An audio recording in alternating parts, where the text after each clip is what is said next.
Nah, kalau saya pribadi teman-teman, saya itu lebih sering ngeditnya pakai smartphone ya teman-teman ya.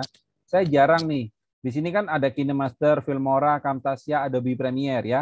Kalau KineMaster dan Filmora ini ada di handphone ada ya, KineMaster sama Filmora. Camtasia sama Adobe Premiere ini di laptop. Filmora juga di laptop juga ada. Kalau KineMaster hanya di smartphone. Saya pribadi kebanyakan pakai KineMaster karena pakai smartphone. Pingin belajar editing video, yuk belajar teman-teman. Oke, saya setiap minggu ada trainingnya kalau teman-teman mau ikut. Oke, kemudian saya edit cuma pakai Movie Maker, Mas. Gak apa-apa, Pak Eko Budoyo. Nah ya, yang penting Bapak udah bisa edit itu udah good, Pak. Ya, jadi saran saya teman-teman, kembali lagi ke tadi ya, faktor viralitas, bahwa orang melihat video kita itu bisa nyaman, bisa seneng atau enggaknya tergantung proses polesan berikutnya, yaitu proses editing. Setelah teman-teman ambil videonya, jangan lupa kasih proses editing, teman-teman. Karena proses editing itu akan menentukan orang suka nggak dengan video kita. Coba teman-teman cek. Penayangan, kita bicara televisi ya, teman-teman ya. Bicara televisi. Penayangan antara Trans TV, ya, kita bicara acara Trans TV deh. Acara Trans TV sama acara di luar Trans TV itu pasti ada perbedaannya, ya. Dan kenapa kok dari pihak Trans TV itu banyak sekali penontonnya? Karena di situ ada hal yang menarik dari hal-hal yang dicantumin pada saat dia tayang di televisi. Itu perannya editing, teman-teman. Ya, teman-teman nanti bisa lihat sendiri. Kita nggak usah bicara di video dulu, cek di televisi. Itu ada perbedaan, teman-teman. Ya, nah itu signifikan sekali, teman-teman. Mulai dari penambahan background musik, mulai penambahan gimmick, ya mungkin gambar, kemudian meme, kemudian stiker. Nah itu berpengaruh, teman-teman. Tapi juga jangan terlalu over. Ya, ingat, jangan terlalu over. Terlalu over kita memberikan menambahkan efek, penonton juga melihatnya juga tidak akan bagus. Ya, tidak akan nyaman dengan video yang terlalu banyak efeknya atau terlalu banyak ornamen-ornamen di dalamnya. Harus sesuai, teman-teman. Coba teman-teman cek di YouTuber-YouTuber yang sudah tinggi-tinggi, contohnya, teman-teman pasti di situ ada tuh gimmicknya ya, mulai dari suara gitu ya, tetet, nah kayak gitu tuh pasti ada. Nah, itu salah satunya, teman-teman. Harus dikuasai. Bedanya apa ya, Pak? Maksudnya apa ini? Jonggol Desma. Bedanya apa maksudnya? Program editing open source apa, Mas? Open source ya, teman-teman di sini yang free-free aja kan bisa, Pak. Ini kalau di komputer Camtasia itu bisa ya. KineMaster saya masih bingung menggunakan, Kak. Yuk belajar lagi, Kak Foni. Ya, banyak sekali tutorialnya yang bisa diikutin, tutorial KineMaster. Tapi kalau mau belajar bareng-bareng saya juga bisa. Saya pakai video editor bawaan Windows 10. Bisa juga Kak Rian Devara, ya Movie Maker kan, nggak ada masalah, itu bisa. Nah, dikit saya coba buat video, terus upload di YouTube langsung, terus selanjutnya gimana? Udah, tinggal dikasih judul, dikasih deskripsi, ya setelah dikasih deskripsi jangan lupa nanti sudah dipromosikan, upload lalu dipromosikan. InShoot bisa, Mas, bisa. Saya lagi mau belajar Adobe Premiere, Pak. Wah, mantap, Maulana Mahdi ya, udah mengarah ke Adobe Premiere. Editing yang menarik yang bagaimana? Editing yang menarik itu tergantung konten yang Pak Daniel upload. Contohnya, Pak Daniel upload tentang jalan-jalan nih. Ya, upload tentang jalan-jalan sama family contohnya ya. Nah, di situ editingnya banyak hal-hal yang menarik seperti contohnya kita tambahkan di situ seperti ada emotion, ada stiker, kemudian ada tambahan-tambahan musik lain. Itu bagus. Ya, Pak Daniel upload video tentang edukasi. Dikasih hal-hal kayak gitu itu gak akan menarik. Jadi kembali lagi kepada konten yang teman-teman upload. Teman-teman harus memahami komposisi dari video yang teman-teman edit nantinya, ya. Seperti itu, teman-teman.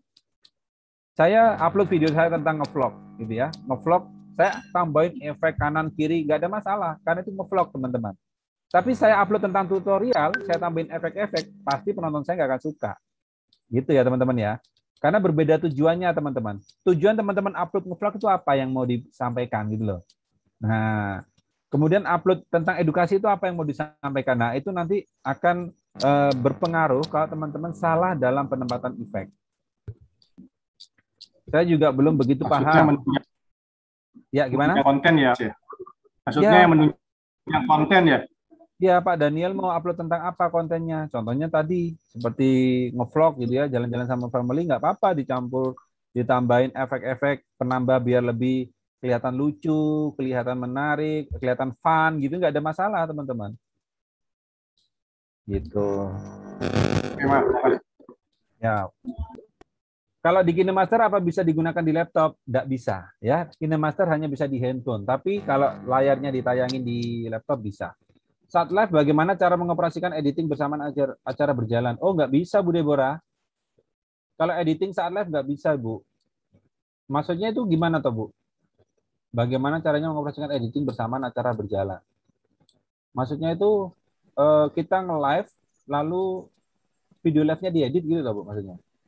Enggak Mas, bukan edit, maksudnya kan sering tuh yang lagi live tapi tiba-tiba ada pengumuman gitu loh nongol untuk yang ini gitu. Terus apa Oh, ya pengumuman berjalan gitu loh. ya, itu ada aplikasinya, Bu Deborah.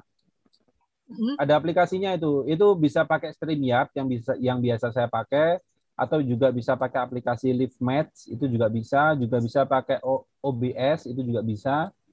Nah, itu ada proses sebelumnya yang harus dilakukan. Sebelum kita live ada proses-prosesnya tuh. Jadi kita nyiapin nanti gimmick-gimmick apa, pengumuman apa yang mau kita tayangin, itu nanti disiapin dulu sebelum live. Baru nanti pada saat live tinggal klik-klik-klik muncul sendiri. Jadi di prepare dulu sebelum itunya diadakan gitu ya. Betul, pakai aplikasi tambahan tadi. Kalau kita hanya live pakai YouTube Live itu nggak bisa seperti itu. Mohon di-share ulang link grup untuk tambah subscribe dan jam tayang. Teman-teman tadi yang isi daftar hadir harusnya itu nanti dapat itu nanti ya. Oke, kemudian saya masih bingung menggunakan KineMaster. Akun saya nggak bisa buat KineMaster loh. Kok nggak bisa? Kenapa Bu Dia Sweet? Saya sudah ada YouTube, Mas. Saya pakai editing FIFA waktu itu dari Android. Tapi gambar ada yang horizontal, ada yang vertikal, lebih sering vertikal. Nah, ya. Teman-teman, oke, ini basic teman-teman. Gustina Huta Barat, pertanyaannya kenapa videonya ada yang vertikal, ada yang horizontal? Teman-teman harus pahami tentang aspek rasio. Aspek rasio masing-masing sosial media itu berbeda. Antara Facebook, Instagram, YouTube, TikTok itu berbeda, teman-teman. Kalau rasio di TikTok itu dia menggunakan yang 9:16 atau berdiri. Kalau handphone itu berdiri gini, teman-teman. Ya. Jadi kalau teman-teman ngerekamnya seperti ini, gitu ya, itu pakai rasio 9:16. Cocok banget kalau di TikTok. Tapi kalau di YouTube harus seperti ini, teman-teman. Ya. Ngerekamnya harus posisi landscape. Karena YouTube menggunakan rasio 16:9. Jadi kalau Bu Gustina Huta Barat sudah menggunakan seperti ini semua, nggak ada ceritanya nanti berbeda-beda rasionya. Ya, itu teman-teman harus dipahami. Ini masuk ke teknik editing udah. Oke, silakan mampir ke channel saya, Pak Eko, silakan. Yang via laptop yang mana, Pak? Editingnya di laptop yang mana aplikasinya? Itu bisa pakai Filmora, Camtasia, sama Adobe Premiere, Jonggol Desma. Kemudian mau minta tolong konten saya ditonton dan minta tolong dievaluasi apakah video saya editnya masih berantakan atau di mana ya harus perbaiki, Kak. Oke, nanti bisa di-share di grup ya. Kalau di sini nanti nggak cukup waktunya. Saya akan review satu persatu ya. Saya ada channel yang berhubungan dengan hobi. Saya koleksi brosur. Nama channelnya brosurmobil.com. IG, YouTube, NFB sama. Brosurmobil.com juga saya yang pegang. Isi kontennya brosur mobil mulai tahun keren nih. Brosur mobil mulai tahun 90-an sampai hari ini. Wih. Oke, konten rata-rata 2 sampai 8 menit apa menjual untuk iklan Mas Diki. Bantu Om dan Tante di sini subscribe ya. Nggak apa-apa, yang penting dipromosikan aja teman-teman. Karena kan gini, berbicara tentang brosur itu masukkan sebenarnya ke hal-hal unik ya.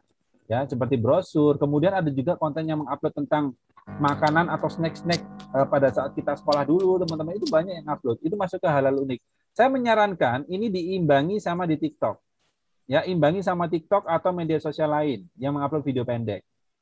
Nah, jadi teman-teman kita bisa viral di YouTube itu juga bisa atas bantuan dari sosial media lain. Ya, jadi teman-teman jangan berpaku pada satu channel saja atau satu sosial media saja yaitu YouTube. Tapi teman-teman boleh juga nanti bisa branding di tempat lain. Maka nanti dari branding tempat lain ini bisa mengarahkan ke YouTube nanti. Kayak gitu. Oke. Oh, TikTok juga bisa ya? Bisa. Oke, Mas Diki katanya Adobe untuk editor video yang handal. Kalau untuk pemula cukup KineMaster, bener nggak? Nah, teman-teman, kalau pemula cukup KineMaster, sebenarnya jawabannya adalah kurang tepat, teman-teman. Pemula, kalau kita bicara pemula, kita ke Adobe Premiere, bisa nggak? Bisa aja, berarti kita Adobe Premiere pemula. Itu jawabannya, teman-teman. Kalau jawabannya yang paling simple, kalau baru belajar nggak mau ribet-ribet, Mas. Nah, berarti kalau paling simple, kita kalau pakai handphone, bisa pakai KineMaster. Kalau kita pakai PC, yang paling gampang pengoperasiannya adalah Camtasia. Itu paling gampang, teman-teman. Ya. Seperti itu, Gustina Huta Barat. Ya. Pak, kalau mau belajar editing sama Bapak bagaimana? Baik, terima kasih. Kira-kira ada yang mau belajar editing sama saya? Ada yang mau belajar cara bikin video dengan saya? Oke. Kemudian upload video ada logo TikTok ke YouTube, apakah boleh? Boleh, nggak ada masalah. Oke, silakan Pak Surya Saluang. Mas, kira-kira apa yang membuat YouTuber dapat endorse, apa triknya? Ya itu tadi Bu Deborah, YouTuber dapat endorse itu kalau subscribernya udah banyak. Subscriber udah banyak Ibu, itu Ibu udah usah minta, pasti endorsement datang sendiri. Oke. Tuh, ada toh. Banyak ternyata yang mau belajar video. Camtasia ada yang gratis nggak, Mas? Ada. Camtasia itu gratis, teman-teman. Gratisnya 40 hari. Nanti teman-teman kalau udah 40 hari, hapus aplikasinya, install lagi. Ya gitu saran saya. Itu hilang watermarknya. Nggak ada watermarknya nanti. Oke. Saya mau belajar. Oke, siap. Iya, Pak, editing mau dan buat YouTube, buat promosi. Siap, mau belajar. Oke. Oke ya. Nah, saya lanjut teman-teman yang nomor 3 dulu. Oke, tipsnya. Jadwal posting. Nah, ini paling penting, teman-teman ya. Teman-teman, ini yang biasanya menghancurkan para YouTuber pemula. Ini saya kasih catatannya, teman-teman. Banyak sekali orangnya, ya saya mau jadi YouTuber, Pak. Ya, semangat YouTuber, hidup YouTuber gitu ya. Tapi ujung-ujungnya nggak posting-posting. Ya. Nah, ini teman-teman, ini harus Oke. Ini teman-teman, jadwal posting ini harus teman-teman tentukan. Ya. Teman-teman harus membuat schedule kapan waktunya posting, teman-teman. Mungkin, Pak, saya setiap hari Rabu. Udah konsisten kan setiap hari Rabu, teman-teman. Posting video ke YouTube. Nah, karena teman-teman, kalau di sini teman-teman tidak di-upload atau tidak dijadwalkan, maka algoritma YouTube juga nanti tidak akan bisa melihat seperti apa, ya, bagaimana channel YouTube teman-teman diarahkan dan sebagainya, kayak gitu ya. Oke. Mas, thumbnail itu untuk judul video ya? Kalau iya, saya sampai mikir keras untuk cari judul. Iya. Salah satunya judul dan penampilan, teman-teman ya. Yang ditayangkan di thumbnail itu seperti apa? Itu nanti juga berpengaruh, teman-teman. Oke ya, jadwal posting ya, teman-teman ya, tipsnya ya. Oke, selanjutnya berinteraksilah dengan kreator lain. Nah, teman-teman, di sini salah satunya teman-teman bisa untuk melihat konten kreator lain, lalu berinteraksi seperti memberikan apresiasi, mengomentari, salah satunya itu teman-teman. Jadi teman-teman untuk berinteraksi dengan kreator lain itu menandakan teman-teman ingin juga channel teman-teman itu sama dengan dia. Contohnya seperti itu teman-teman. Ya. Nah, seperti itu teman-teman. Ya tipsnya. Bentar, saya cek dulu. Oke.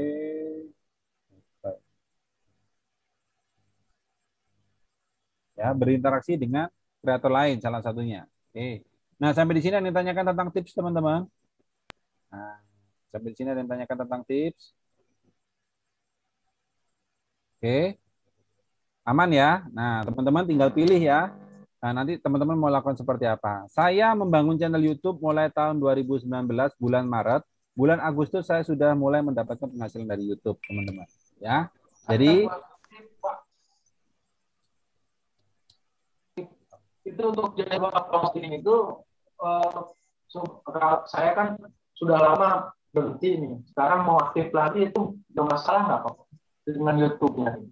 Nah, tetap Pak Asep yang nanti dilihat adalah 1 tahun berjalannya Pak Asep. Jadi bermasalah atau tidak, jawabannya adalah tidak.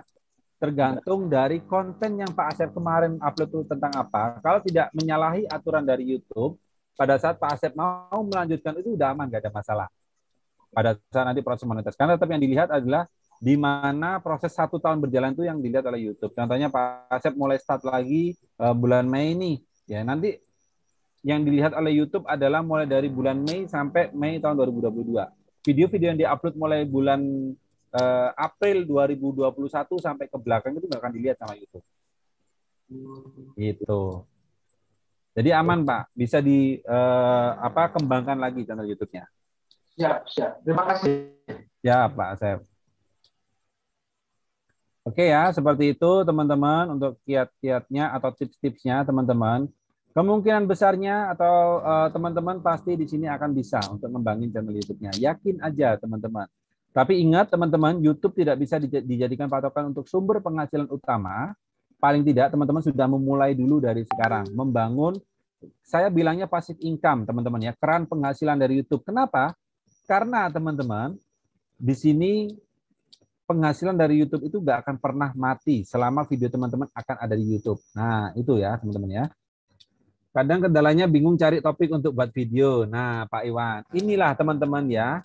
Kenapa kok saya bilang tadi, buatlah konten sesuai dengan apa yang teman-teman kuasai. Karena nanti tidak akan terjadi seperti Pak Iwan. Bingung Pak, mau topiknya apa? Nah, ini teman-teman.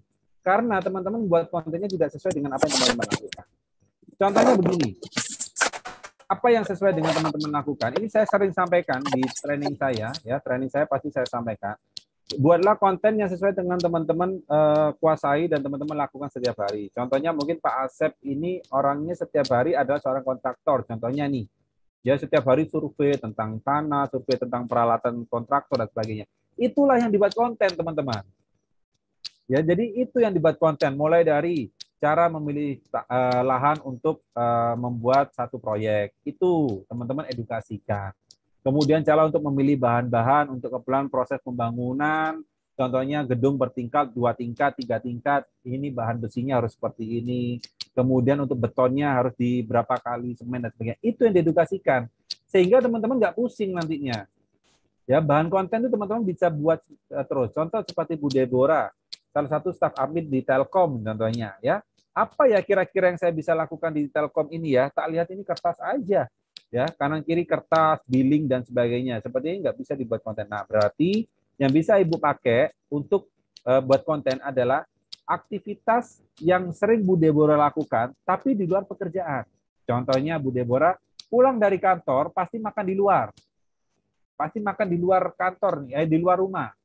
Ya, nah ini jadiin konten, berarti kontennya tentang makanan. Ya, jadi setiap hari Bu Deborah mau nggak mau harus pindah tempat makan.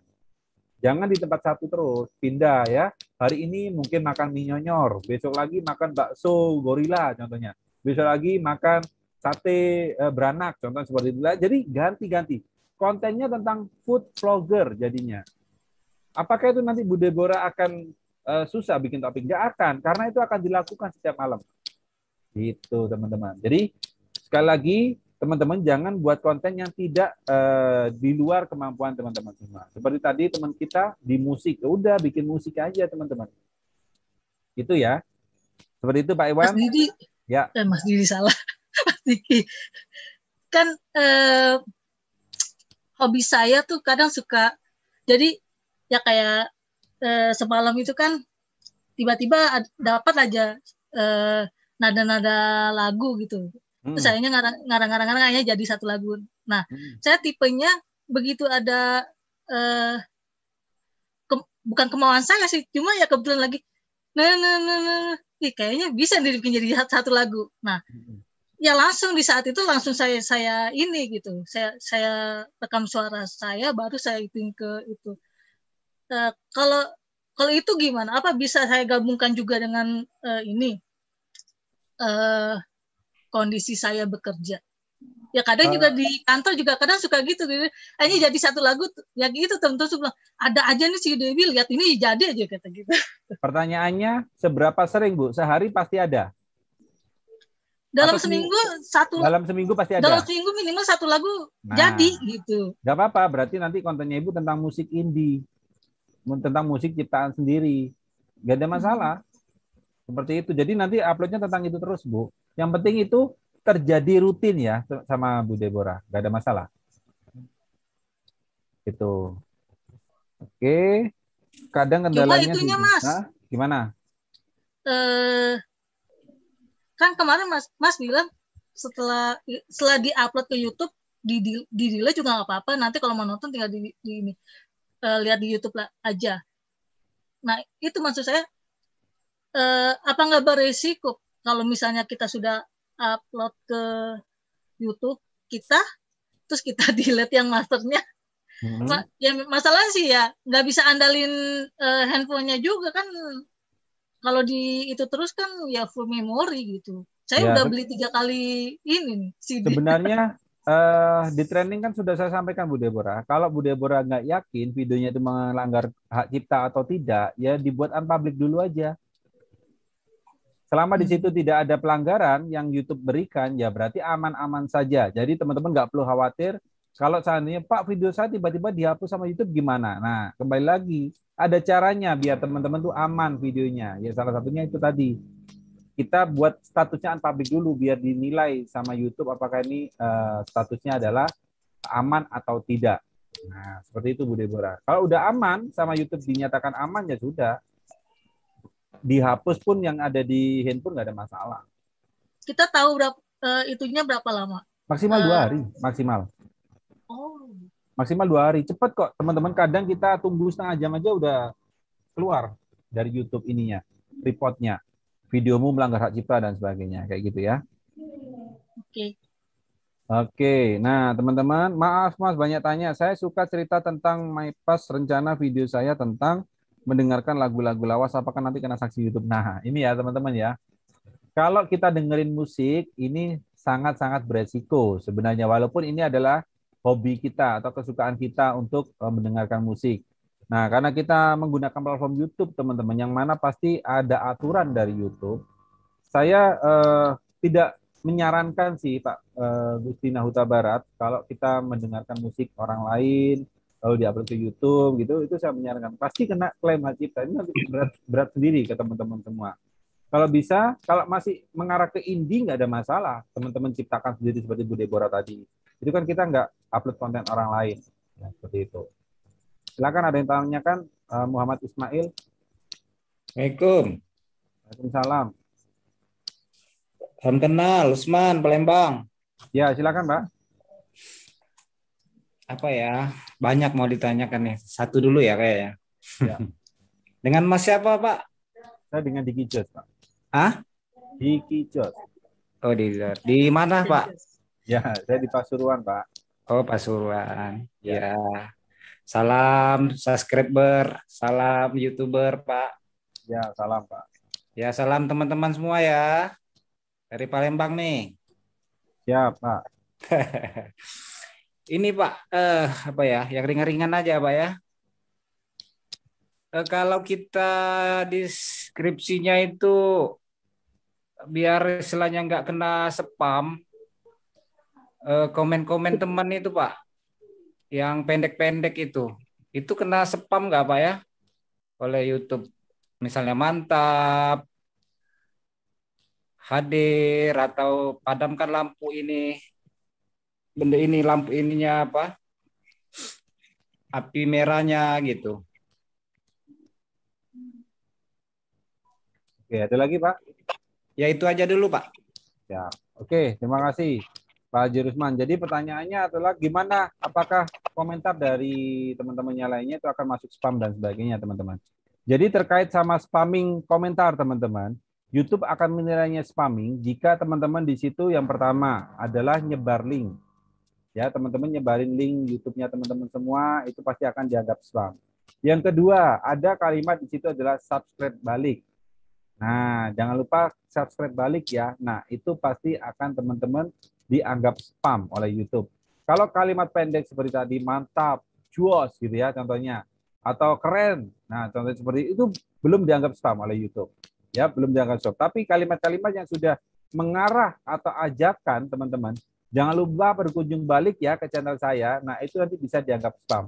Apalagi kalimat tersebut diulangi beberapa kali di channel kita. Contoh Bu Deborah kalimatnya sama, kunjungi channel saya ya, Pak Haji Rusman sama, kunjungi channel saya sama semua teman-teman. Jadi itu nanti akan dianggap spam. Kasihan yang punya video teman-teman. nanti yang punya video akan dianggap melanggar ketentuan dari YouTube. Jadi teman-teman saat komentar harus teman-teman berikan yang tidak melanggar dari ketentuan YouTube. Salah satunya tadi teman-teman berikan, salah satunya pujian atau pertanyaan khususnya. Seperti itu. Oke. Belum nonton langsung komen juga kena spam kayaknya. Belum, ya salah satunya bisa juga seperti itu Bu Ina. Oke ya. Oke, ya. Ya, ada lagi yang tanyakan teman-teman? Saya lanjut. Jangan sampai kita nyebar link ya Pak ya. Ya, kalau link di kolom komentar jangan Bu, pasti udah dianggap spam. Itu juga nanti akan berpengaruh ke channel teman-teman semua nanti. Kalau teman-teman di situ sering nyebar link, juga nanti akan berpengaruh ke channelnya yang nyebar link gitu teman-teman. Selain yang punya channel berpengaruh, yang nyebarin juga berpengaruh nanti. Berarti spam rugi dong Mas ya? Iya. Di Facebook juga kayak gitu ya Pak. Kita kalau share link apapun gitu, walaupun share linknya pendek gitu, dia langsung ini dikirimin sama Facebook itu ada nyepam katanya gitu. Nah, sebenarnya kalau tidak ada yang mereport Ibu, kalau di Facebook itu tergantung yang mereport sebenarnya. Kalau ada yang mereport, baru itu nanti dianggap spam. Oh gitu. Ya, jadi gini contohnya Bu Yulia ngupload sekali gitu ya. Lalu ada orang lain mengupload link yang sama di Facebooknya dia dan dibuka oleh orang dan dianggap spam. Oh, udah, maka dinilai sama YouTube semua link itu spam gitu. Jadi teman-teman, selama tidak ada yang mereport bahwa itu spam, maka masih aman. Gitu. Teman-teman mau ngupload link afiliasi, link apapun, jangankan link afiliasi, kadang link baru aja teman-teman, link baru itu sudah dianggap spam kadang oleh YouTube. Karena ada dulu riwayat link itu pernah dipakai untuk nyepam, akhirnya mati, dihidupkan lagi. Yang pakai itu nanti dianggap spam udah. Nah, itu ada caranya lagi buat ngidupin link di YouTube teman-teman. Jadi pada saat teman-teman share link ya ke YouTube dan sebagainya udah dianggap spam, berarti itu dari riwayatnya ada yang melaporkan bahwa itu spam. Ya nggak menyenangkan bagi orang lain. Karena kayak gitu. Oke teman-teman. Nah sudah jam 21.12. Saya akan foto dulu nih teman-teman ya. Teman-teman biar semangat saya foto dulu. Yuk. Yang lagi rebahan, yang mau buka kameranya silakan. Saya akan foto dulu. Teman-teman.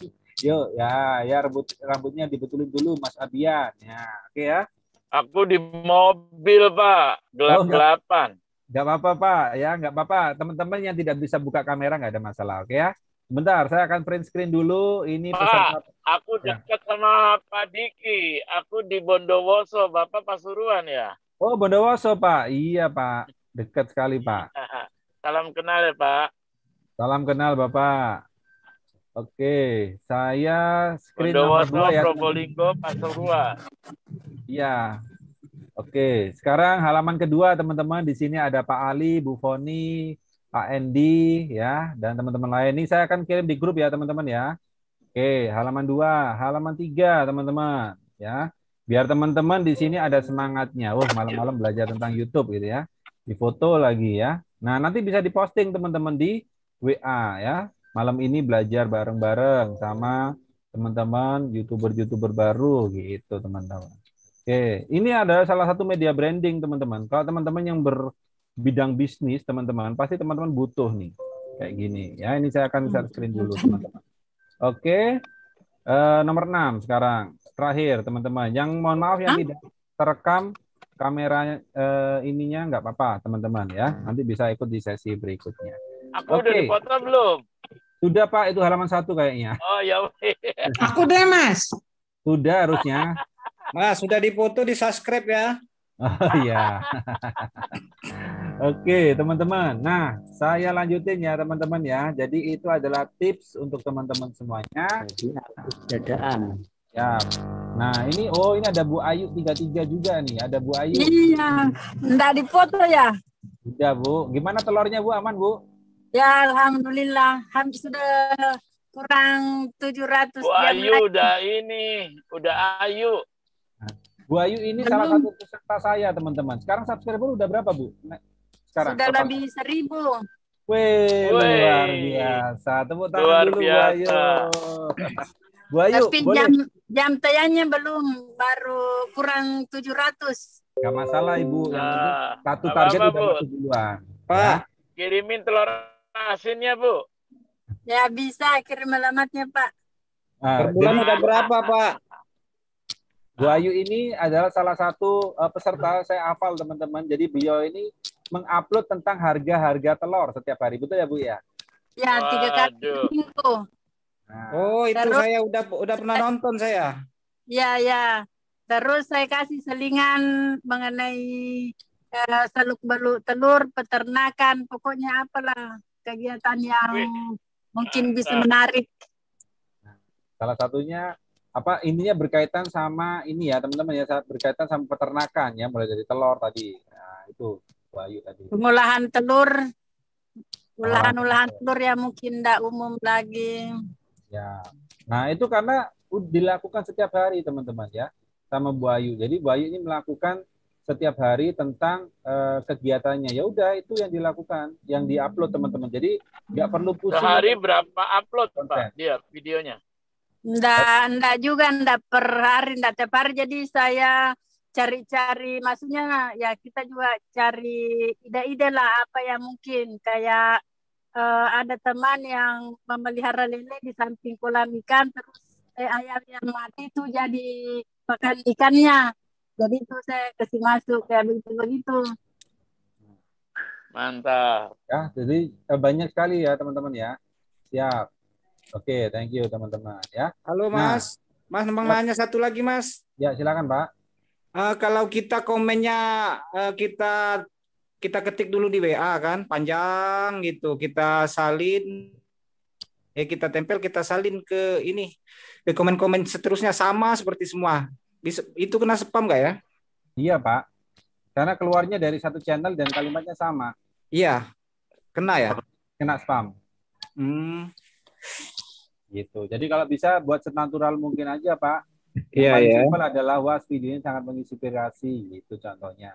Pak Satu lagi, Diki, yang punya terima saya belum kasih dijawab itu pertanyaannya. Apa itu Pak?